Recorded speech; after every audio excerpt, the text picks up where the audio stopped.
It is the final week of the Texas high school football regular season, and a bunch of really important games to decide who's in, who's out, who's winning a district championship, who's finishing second, seedings, etc. And so I have put together my top 10 Texas high school football games of the week, starting with number 10, Highland Park and Midlothian. This is for the district championship. They're in, or at least for a share of the district championship. They're in District 7-5A, Division 1. And for Midlothian, I think kind of flying under the radar, in part because they do have the two losses on the year. They lost in their opener to Cedar Hill, and then they lost in triple overtime to Joshua, which is a bit of a head-scratching loss.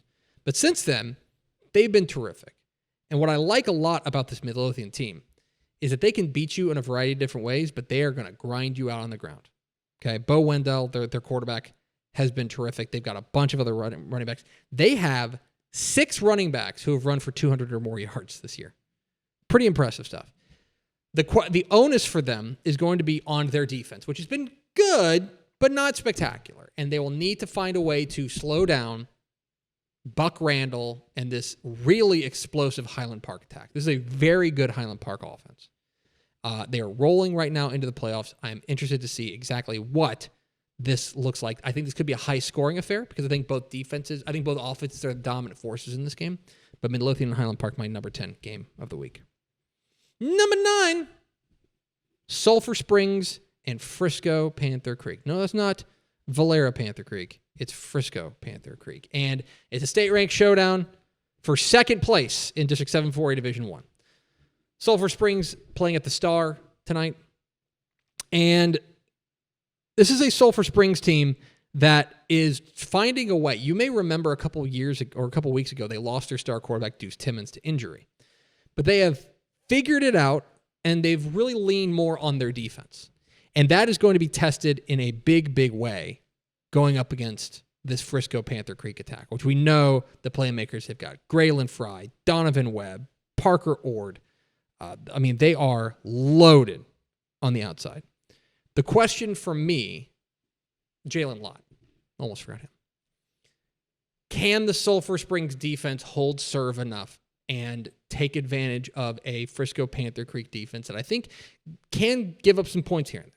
Fascinating ball game in the brutally tough 7-4A Division 1 for second place there and an opportunity to host potentially a playoff game in the first round. That is Frisco Panther Creek and Sulphur Springs. Number 8. Borden County and Whiteface. This is our 6-man game of the week, and it's a good one.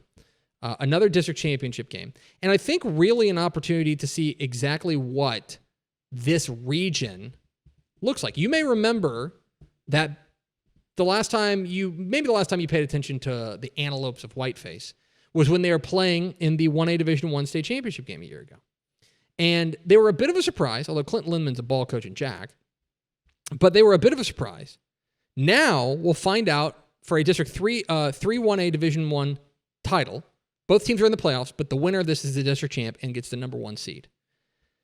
Borden County has really reloaded in a hurry. Ty Stipe, their quarterback, has been great. Isaac Martinez, just a sophomore, has been terrific. They're still very young. For Whiteface, we had questions about how they were going to reload, losing guys like Ethan Kaufman and company. But Isaac Solis, their quarterback, has stepped up in a big way. I think they found something in the junior running back Jackson Hodge. This is a terrific 6-man matchup out there in the Panhandle and an opportunity to see 2 of the very best teams. I think 2 of the real contenders in Region 1 of the 1A Division 1 bracket go at it. And not entirely out of the question that this could be the first of 2 meetings. Borden County and Whiteface. Number 7. Canadian and Childress. It's a district title game again. This one in District 1-3A Division 2. And I made this point on Tep and Step, but hey, remember Canadian? Yeah. Remember them? The ones we kind of wrote off a little bit early on in the year? I think, we hold them to such a high standard. Last year was a disappointing year for them. They lost in the regional final. This year has been up and down year for Canadian. They have one loss, and it's to Shallowater, who we'll talk about in a minute. Their sophomore quarterback, Weston Mitchell, growing and growing and growing. We knew they were going to be able to run the ball with Slayton Dickinson. Well, here's Childress. Childress has their own superstar sophomore in Lucian Davis, their running back. And their offense, I think, has really bloomed since they've given him the ball more and more. There's a long road trip for Childress, all the way up to the tip-top of the Panhandle. I want to see how they handle that travel. They've already traveled up there for other district games, but that's an advantage. This is really a big test for these two sophomores, for Lucian Davis at Childress and then Weston Mitchell at Canadian. Can they hold their nerve in a really, really big district title game? 1-3 Division II title up for grabs. Number 6, East Bernard and Tidehaven. Let's go down to the coast. Let's go down to talk about an opportunity for Tidehaven to polish off a perfect regular season. This is such a strong Tigers team. I think they are on the real short list of 3A Division II contenders, not just because they're undefeated, but Cale Russell's been such a star for them. And I think that their defense is really good. Last week in their win over Bowling, they forced 5 turnovers. They are a play-making defense. That is always what David Lucio can do, is coach up a defense. Defense has been great, and now they got the superstar quarterback in Cale Russell. Well, East Bernard is tough. And this is for a district championship because this is a team that's 6-3, but they're 5-0 in district play. And they got the running game going in a big way, and their defense has been terrific as well in a win over Vanderbilt Industrial last week. Can Tidehaven polish off that perfect regular season? Can East Bernard get a huge boost of momentum heading into the playoffs? This is a massive, massive game down there. I feel like it's going to be a low-scoring slugfest. Fascinating game there. Number 5, Dripping Springs and Westlake. This is a game in District 26-6A with pretty significant playoff implications. Both these teams are going to the Division II bracket. The winner of this game is going to be the number 1 seed out of Division II. And the Tigers, coming off of bye week, I think their receivers, Cooper Reed and Merrick Bloomgren, are going to be really, really tough. But I think this Dripping Springs defense is really the name of the game. They have allowed 49 points in their last 6 games. Well, how do they deal with Reese Wise, this Westlake attack? And furthermore, what happens when that Westlake defense, which has been so good for them, matches up against what's been a pretty explosive Dripping Springs attack? This is a fascinating ball game and a lot of big-time implications for what the Division II bracket is going to look like. Keep an eye on this one in the ATX, Westlake and Dripping Springs.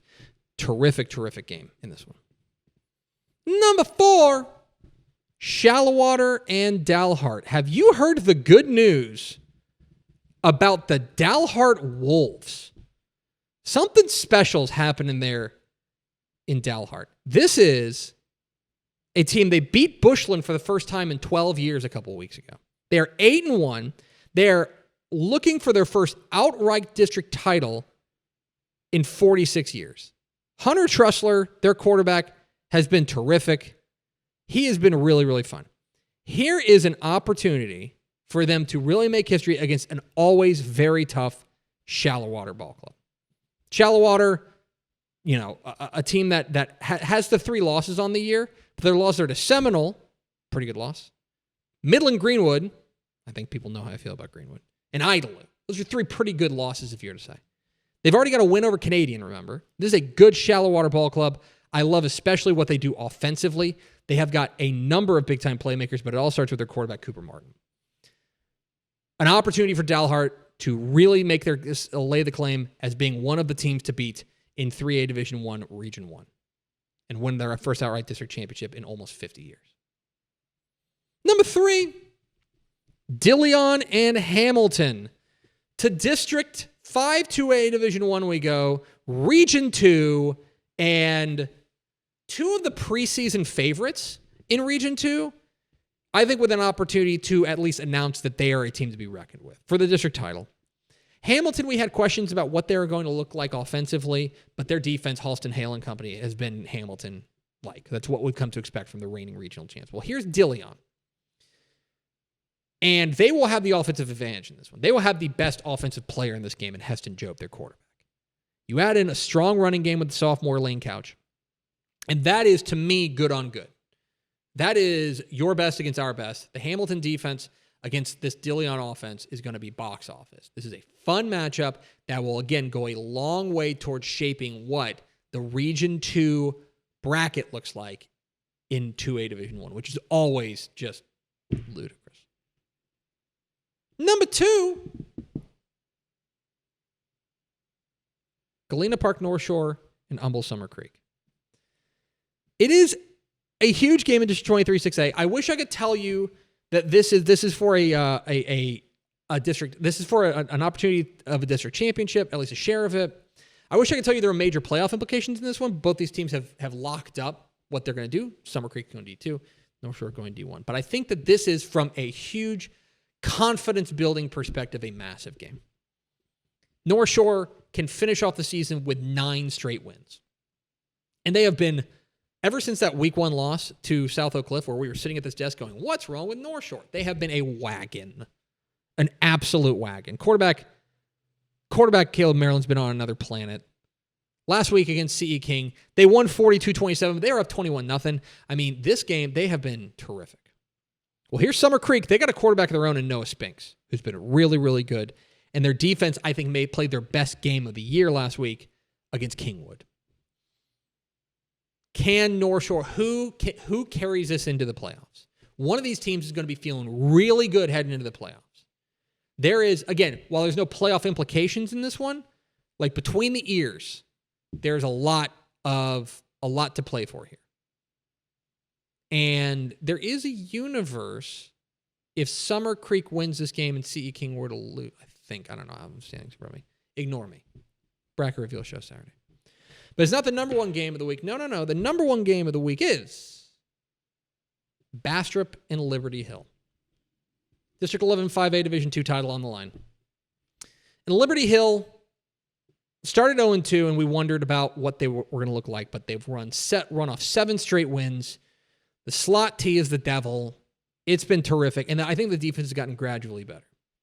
We're going to talk with the head coach of the Bastrop Bears here momentarily, Coach Jake Greedle, but they have the number 1 scoring offense in all 5A Division 2. Weston Nielsen is invited to the Dudes Rock Banquet. Gary Jefferson Jr., they got a 1,000-yard rusher there. They can do it all. And I am fascinated in this game by both defenses. Bastrop, can they diagnose and slow down the slot T? Liberty Hill, how far has that defense come? This is final exam time because they have an opportunity to go and finish off their first undefeated regular season since 1991. It's a massive game, Bastrop and Liberty Hill going on in Liberty Hill on a Friday night. There it is, your top 10 Texas high school football games of the week. You can stream a number of these on Dave Campbell's Texan Live.